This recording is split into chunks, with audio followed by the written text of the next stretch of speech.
आप सभी को शारदीय नवरात्रि की महानवमी की हार्दिक शुभकामनाएं। माँ जगदम्बा सदैव अपनी कृपा आप पर बनाए रखें। दोस्तों, नवरात्रि में बहुत आवश्यक होता है शुभ मुहूर्त में कलश का विसर्जन करना, क्योंकि कलश की स्थापना जब हम करते हैं तो शुभ मुहूर्त में करते हैं, विधि विधान से करते हैं और बहुत ही श्रद्धा भाव से करते हैं। और 9 दिनों तक हम माँ की आराधना भी करते हैं पूरे श्रद्धा भाव से, भक्ति भाव के अनुसार। तो जब हम कलश का विसर्जन करते हैं तो बहुत आवश्यक होता है पूरे विधि विधान से शुभ मुहूर्त में कलश का विसर्जन करना। कलश का विसर्जन करते हैं तो ध्यान रखिए, बिल्कुल शांत मन से, एकाग्र भाव से और श्रद्धा भाव से माँ से क्षमा प्रार्थना करते हुए और माँ से प्रार्थना करते हुए, मंत्रों का जप करते हुए आपको कलश का विसर्जन करना है। एक और चीज़, किसी भी प्रकार का गुस्सा, क्रोध या किसी भी प्रकार की निंदा चुगली उस दिन घर में नहीं होनी चाहिए। जब हम कलश का विसर्जन करते हैं घर में कोई विवाद नहीं होना चाहिए, कोई भी कलेश नहीं होना चाहिए। तो इन बातों का ध्यान रखिए जब आप कलश का विसर्जन करते हैं। आज की वीडियो में आप जानेंगे कि शारदीय नवरात्रि में कलश विसर्जन का शुभ मुहूर्त क्या है और किस प्रकार से कलश का विसर्जन करना है। जो सामग्रियां हमने चौकी पर रखी है उन सामग्रियों का क्या करें, और अगर पीरियड्स में है, सूतक पातक में है, तो ऐसे में कलश का विसर्जन हम कैसे करें। तो कलश विसर्जन से संबंधित संपूर्ण जानकारी आपको आज की वीडियो में शेयर करूंगी। बहुत महत्वपूर्ण है आज की वीडियो, पूरा ज़रूर देखिए और वीडियो अच्छी लगे तो इसे लाइक कीजिए, क्योंकि आपके लाइक्स, आपके कमेंट्स मेरे लिए बहुत महत्वपूर्ण होते हैं। ये एकमात्र जरिया है जिनसे मुझे पता चलता है कि आपको ये वीडियो अच्छी लगती हैं और आपके लिए ये वीडियो उपयोगी है। तो अगर वीडियो अच्छी लगे तो लाइक तो ज़रूर ही किया कीजिए। बात करेंगे चौकी पर रखी हुई सामग्रियों के बारे में, लेकिन उससे पहले जानते हैं कि कलश विसर्जन करने का शुभ मुहूर्त क्या है। देखिए, कलश विसर्जन मतलब एक तो होता है कि आप नियम करते हैं, जैसे कि अक्षत पुष्प लेकर और कलश पर छोड़कर, और आप मंत्रों के द्वारा सभी आवाहित देवी देवताओं को विदा करते हैं और उनसे प्रार्थना करते हैं कि आपकी कृपा से मेरा नवरात्रि का जो अनुष्ठान था, जो पूजा थी, वो पूर्ण हुई। तो आप सब अपनी कृपा बनाए रखें और अब पूजा पूर्ण हो गई तो आप लोग अपने अपने लोक को प्रस्थान करें। जो भी आवाहित देवी देवता हैं वो अपने अपने लोक को प्रस्थान करें।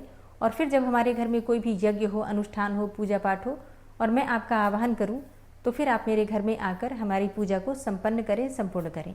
इसके बाद अक्षत और पुष्प जो आपके हाथ में है कलश पर छोड़ते हैं और चौकी को और कलश को थोड़ा सा हिला देते हैं। ठीक है, तो कलश विसर्जन का ये नियम हो जाता है। अब ये कार्य आप करते हैं जिस दिन आप विशेष रूप से अष्टमी या नवमी के दिन कन्या पूजन कर लेते हैं, हवन कर लेते हैं और फिर अपने व्रत का पारण इत्यादि करते हैं, तो उससे पहले आप कलश विसर्जन का ये नियम कर लेते हैं। लेकिन चौकी नहीं हटाते हैं, क्योंकि नवरात्रि की पूजा नौमी तिथि पर माँ सिद्धिदात्री की पूजा से पूर्ण होती है। तो माँ सिद्धिदात्री की पूजा करने के बाद 10वीं तिथि में हम चौकी हटाते हैं और तब तक हम उसी प्रकार से प्रतिदिन चौकी के पास विधि विधान से सभी देवी देवताओं की जैसे आराधना करते आ रहे हैं, उसी प्रकार से 10वीं तिथि तक, सुबह तक, चौकी हटाने से पहले तक उसी प्रकार से आप पूजा करते हैं। ठीक है। अच्छा, कई लोग हैं जो कि 10वीं तिथि में ही कन्या पूजन करते हैं, हवन करते हैं और फिर अपने व्रत का पारण भी उसी दिन करते हैं। तो वो तो कलश विसर्जन मतलब चौकी हटाने का कार्य और अक्षत पुष्प लेकर जो कलश विसर्जन का नियम होता है वो एक ही दिन करते हैं। तो ऐसे में 10वीं तिथि पर कलश विसर्जन का जो शुभ मुहूर्त है वो नोट कर लीजिए। 2 अक्टूबर 2025 गुरुवार के दिन सुबह 5:17 से सुबह 6:30 तक। एक तो इस समय में आप कलश का विसर्जन कर सकते हैं, चौकी हटा सकते हैं। और कलश विसर्जन का जो दूसरा शुभ मुहूर्त है वो आपको प्राप्त हो रहा है दोपहर में 12:04 से दोपहर 12:51 तक। तो इस समय में भी आप कलश का विसर्जन कर सकते हैं, चौकी हटा सकते हैं, क्योंकि 2 ही शुभ मुहूर्त है इस दिन के। तो आप लोग इस बात का ध्यान रखिएगा। और कलश विसर्जन करने से पहले स्नान करके विधि विधान से पूजा करते हैं। चौकी पर जितने भी देवी देवता हैं सबकी विधि विधान से पूजा होगी, आरती करेंगे, भोग लगाएंगे, क्षमा प्रार्थना करेंगे और उसके बाद एक एक करके सभी सामग्रियां हटाना आप प्रारंभ करते हैं। ठीक है। किसी भी सामग्री को हटाने में किसी प्रकार की जल्दीबाजी नहीं करनी है और कोई भी सामग्री आपको चौकी पर से हटाकर सीधे जमीन पर नहीं रखना है। कोई पात्र रखिए, उसी पात्र में एक एक करके सभी चीजें आप रखते चले जाइए। ठीक है। कलश में जो हम जल रखते हैं उससे पूरे घर में शुद्धिकरण किया जाता है। जो कोई बीमार व्यक्ति हो, आप चाहें तो उससे उस व्यक्ति को स्नान करा सकते हैं। उसके सिर पर छींटे देने से या फिर थोड़ा सा जलपान करने से किसी भी प्रकार की बड़ी से बड़ी नकारात्मक ऊर्जा का समापन हो जाता है।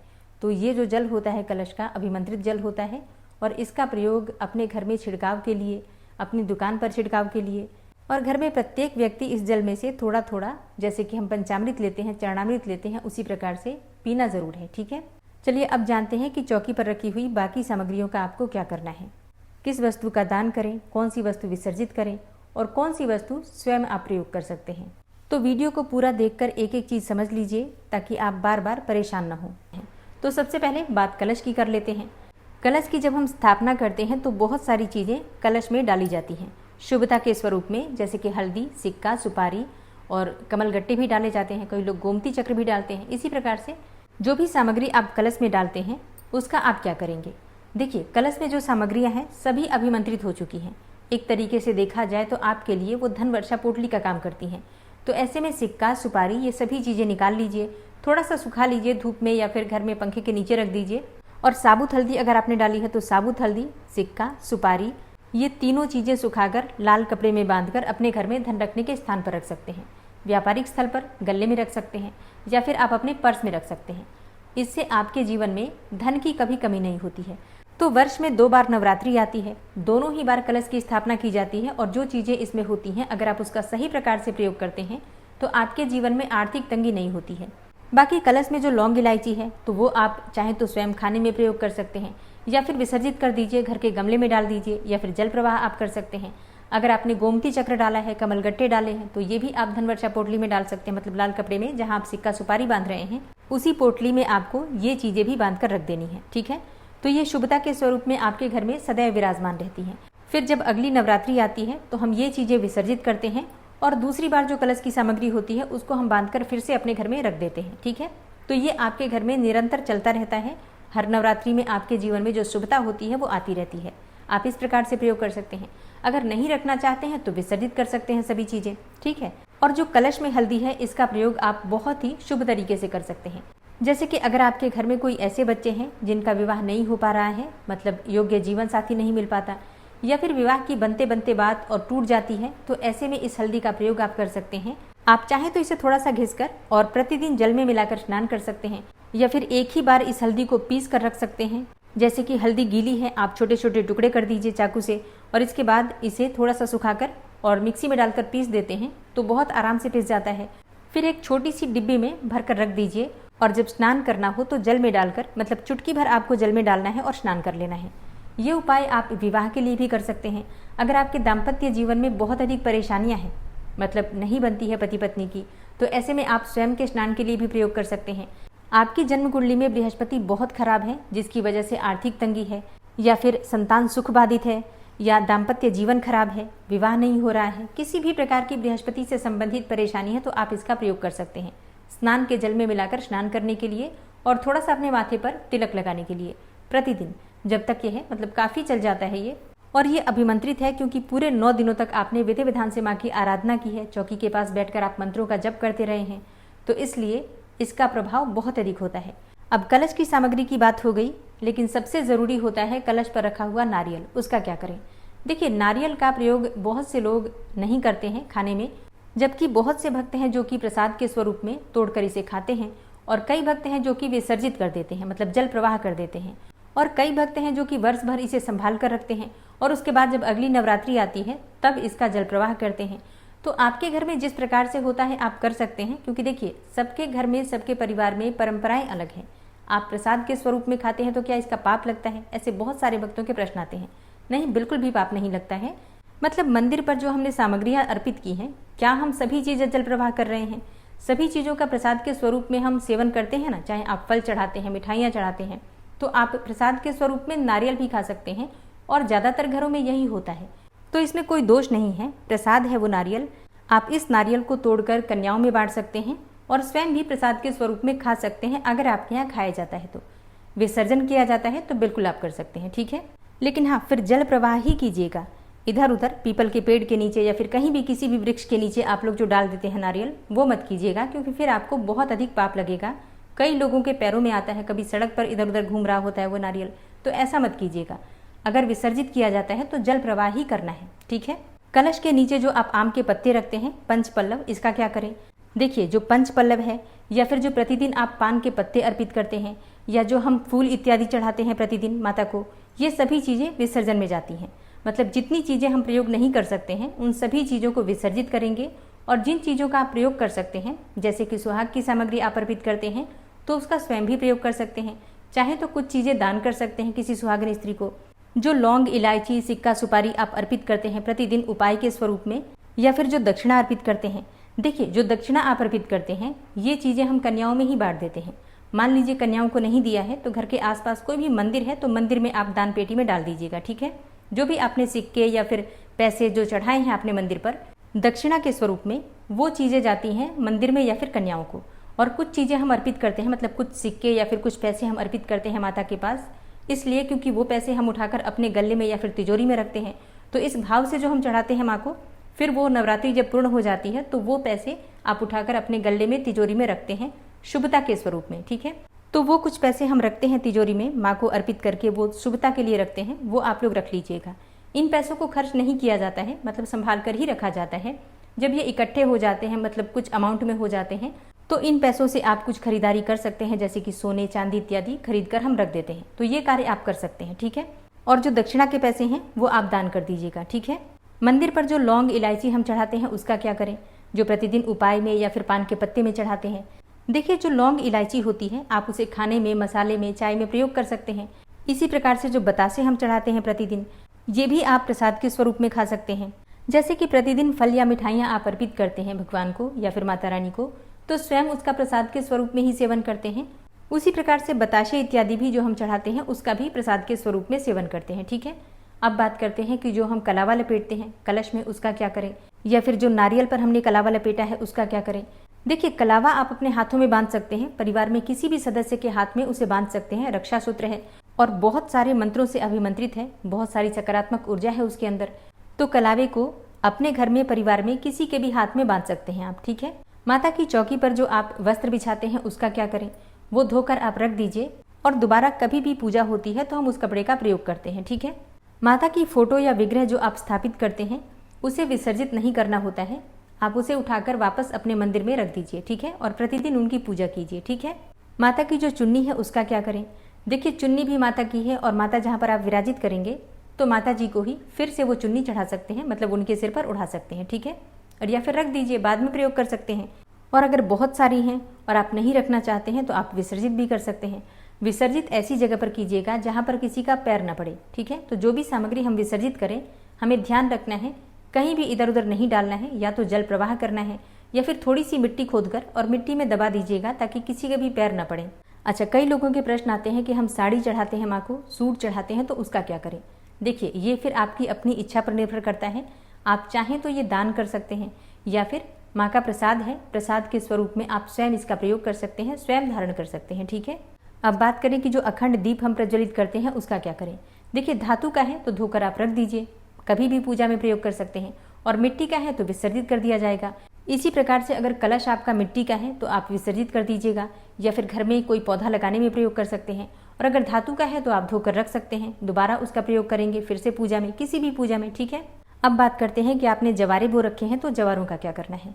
देखिए, जवारे आप प्रयोग करते हैं प्रसाद के स्वरूप में, थोड़ा थोड़ा चांदी के सिक्के से काटकर और सभी जगह पर रख दीजिए, जो कि आपके घर में अलमारी है या फिर धन रखने की जगह है। बच्चों की जो बुक सेल्फ है वहाँ आप रख सकते हैं, बच्चों के बैग में रख सकते हैं। वैसे जब जवारे काटे जाते हैं तो चांदी के सिक्के से काटे जाते हैं और सभी के कंधों पर, सभी के सिर पर रखा जाता है। और थोड़ी देर तक अपने सिर पर, अपने माथे पर इसे रखने से माता की कृपा प्राप्त होती है। तो ये कार्य ज़रूर करना है। अगर आपने जवारे बो रखे हैं तो काटने के बाद सबसे पहले जितने भी देवी देवता हैं सबके चरणों में अर्पित कीजिए और फिर थोड़ा थोड़ा सबके कंधे पर, सबके सिर पर ज़रूर रखिए। परिवार में जितने भी सदस्य हैं सबके सिर पर आपको थोड़ा थोड़ा ज़रूर रखना है। इसके अलावा आपको तिजोरी में या फिर गले में रखना है तो वो भी आप कर सकते हैं। जिस मिट्टी में आपने जवारे बो रखे हैं आप उस मिट्टी को अपने गमले में प्रयोग कर सकते हैं और उसमें आप कोई पौधा लगा सकते हैं। इसी प्रकार से जिस पात्र में आपने जवारे बो रखे हैं आप उसमें पक्षियों के लिए पानी रख सकते हैं या फिर भोजन रख सकते हैं, या चाहे तो कोई पौधा लगा सकते हैं, ठीक है। अलग अलग प्रकार से उसका प्रयोग आप स्वयं कर सकते हैं। और नहीं करना चाहते तो बिल्कुल आप जल प्रवाह कर सकते हैं या फिर कहीं भी मिट्टी वगैरह में दबा सकते हैं। अब बात करते हैं कि जो सामग्री बच जाती है पूजा की, हम उसका क्या करें। जैसे कि हवन सामग्री हमने नवरात्रि के लिए बनाई थी, अब बच गई है तो उसका क्या करें। घी हमने जोत के लिए मंगाई थी और वो घी बच गया है, तेल बच गया है, तो अब हम उसका क्या करें। तो इन चीज़ों को लेकर परेशान नहीं होना है। पूजा की जो भी सामग्री बचती है आप प्रतिदिन घर में पूजा करते हैं तो पूजा में प्रयोग हो जाएंगी, चाहे वो घी हो, बाती हो या फिर हवन सामग्री हो। तो मतलब जो भी चीज़ें हैं पूजा में ही प्रयोग करी जाती हैं, तो आप प्रतिदिन घर में पूजा करते ही हैं, कभी न कभी प्रयोग हो ही जाती हैं, ठीक है। अगला प्रश्न है कि पंचमेवा बच गया है, बताशे बच गए हैं, जो हमने माँ के भोग के लिए कुछ चीज़ें मंगाई थी उसमें से कुछ चीज़ें बच गई हैं, तो उनका क्या करें? देखिए, आप उसे प्रयोग कर सकते हैं प्रतिदिन की पूजा में भोग लगाने के लिए। मतलब घर के मंदिर में ही रखिए सभी चीज़ें और प्रतिदिन भोग में लग जाएंगी वो, और भोग लगने के बाद आप प्रसाद स्वरूप में ग्रहण कर सकते हैं। मतलब पूजा में जो भी सामग्री आपने प्रयोग नहीं की है, बिना प्रयोग किए साफ सुथरी बच गई है वो, तो आगे पूजा में फिर से प्रयोग हो जाती है, किसी भी पूजा में, प्रतिदिन की पूजा में भी, ठीक है। तो बची हुई पूजा सामग्री का आपको विसर्जन नहीं करना है, उसे पूजा में ही प्रयोग करेंगे। तो वैसे तो चौकी पर की सभी सामग्रियों की जानकारी लगभग मैंने दे दी है आपको। कुछ अगर रह गया है तो भी मैं आपको बता दूं, आप लोग स्वयं देखिए कौन सी चीज़ आप प्रयोग कर सकते हैं, कौन सी चीज़ें हैं जो आपके प्रयोग में नहीं आने वाली है। जैसे कि जो फूल पत्ते हैं, आप उसका प्रयोग नहीं कर सकते हैं, उसे विसर्जित ही किया जाएगा, तो वो आप लोग कर सकते हैं। बाकी जितनी भी पहनने की चीज़ें हैं, खाने की चीज़ें हैं जो आपने अर्पित की हैं मंदिर पर, उन चीज़ों में से आप स्वयं खाने में प्रयोग कर सकते हैं, प्रसाद के स्वरूप में वितरित कर सकते हैं दोस्त मित्रों के साथ। इसी प्रकार से जो सामग्रियाँ जैसे कि वस्त्र इत्यादि सुहाग की सामग्री आप अर्पित करते हैं, वो भी आप चाहें तो किसी को दान कर सकते हैं और कुछ चीज़ें स्वयं प्रयोग कर सकते हैं, ठीक है। तो यहाँ अपने विवेक से, अपने बुद्धि से विचार कीजिए कि माता की जितनी भी सामग्रियाँ हम चौकी पर अर्पित करते हैं, हम मंत्रों से अभिमंत्रित करते हैं।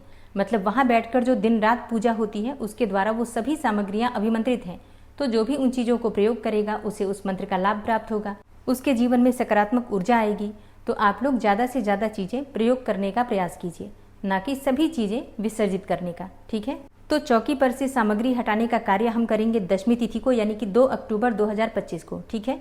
कलश विसर्जन का जो नियम मैंने बताया आपको, वो आप लोग कभी भी कर सकते हैं। अष्टमी को अगर आपने कर दिया है तो कर लीजिएगा, नहीं तो नौमी को कर सकते हैं। अगर आप व्रत का पारण करने जा रहे हैं तो उससे पहले आप कलश विसर्जन का नियम कर सकते हैं, ठीक है। लेकिन 1 अक्टूबर को माता सिद्धिदात्री की आराधना करनी है, तो शाम के समय भी माँ सिद्धिदात्री की पूजा, आराधना, दीप बाती जो हम करते हैं उसी प्रकार से करेंगे। मंत्र जप इत्यादि सभी कार्य आप उसी प्रकार से करेंगे जैसे कि अब तक आप लोग नवरात्रि में कर रहे थे, ठीक है। अच्छा, जैसे कई भक्तों के प्रश्न आए हैं कि कलश का विसर्जन करना है और पीरियड्स आ गए हैं, तो अब हम क्या करें, कैसे करें कलश का विसर्जन? तो देखिए, अब आप स्वयं से तो कलश का विसर्जन नहीं कर सकते हैं, परिवार में हो कोई तो उससे करवा सकते हैं, या फिर आप चाहें तो पंडित जी को बुलाकर करवा सकते हैं। और अगर आप ऐसा नहीं कर पाते हैं, जैसे कि परिवार में कोई नहीं है, आप अकेले ही रहते हैं, या फिर पंडित जी को भी नहीं बुलवा पाते हैं, तो ऐसे में जब आप शुद्ध हो जाते हैं, जिस दिन भी आप शुद्ध हो जाएंगे, तो उसके बाद से जैसे कोई शुभ तिथि आ रही है, एकादशी के दिन अगर आप शुद्ध हो जाते हैं, या फिर पूर्णिमा तक, या फिर जैसे कि सोमवार आ जाए, शुक्रवार आ जाए, तो ऐसे में भी अगर आप शुद्ध हैं तो कलश का विसर्जन कर सकते हैं, चौकी इत्यादि हटा सकते हैं। तब तक यथास्थान जहाँ पर चौकी है वहाँ रहने दीजिए। अगर आपके यहाँ कोई है जो कि पूजा कर सकता है, जैसे कि सुबह और शाम दीपक जला दे, तब आप चाहें तो दीपक जलवा सकते हैं। और अगर कोई भी नहीं है तो माँ से क्षमा प्रार्थना करते रहिए और मानसिक रूप से माँ से प्रार्थना करते रहिए, पूजा करते रहिए। और फिर शुद्ध होने के बाद विधि विधान से माँ की पूजा कीजिए, भोग लगाइए, आरती कीजिए, और फिर जो विधि मैंने आपको बताई है उसी विधि से कलश का विसर्जन आप कर सकते हैं, कोई दिक्कत नहीं है, ठीक है। तो पीरियड्स आ गए, इस बात को लेकर इतना परेशान होने की आवश्यकता बिल्कुल भी नहीं है। दोस्तों, उम्मीद करती हूँ ये वीडियो आपके लिए उपयोगी होगी। आने वाली वीडियो में आप जानेंगे कि दशहरा के दिन हमें क्या करना चाहिए, क्या नहीं करना चाहिए, दशहरा की पूजा कैसे करें, और एकादशी कब है, और कार्तिक मास का स्नान कब से शुरू होगा, कार्तिक मास के नियम क्या होंगे, ये सारी जानकारी आने वाली वीडियो में मिलने वाली है। तो जिस प्रकार से आप लोग अब तक जुड़े रहे हैं चैनल से, उसी प्रकार से आगे भी जुड़े रहिए, ताकि सभी जानकारी आपको सही समय पर प्राप्त हो जाए। मिलती हूँ मैं आपसे अगली वीडियो में, तब तक के लिए जय श्री राधे।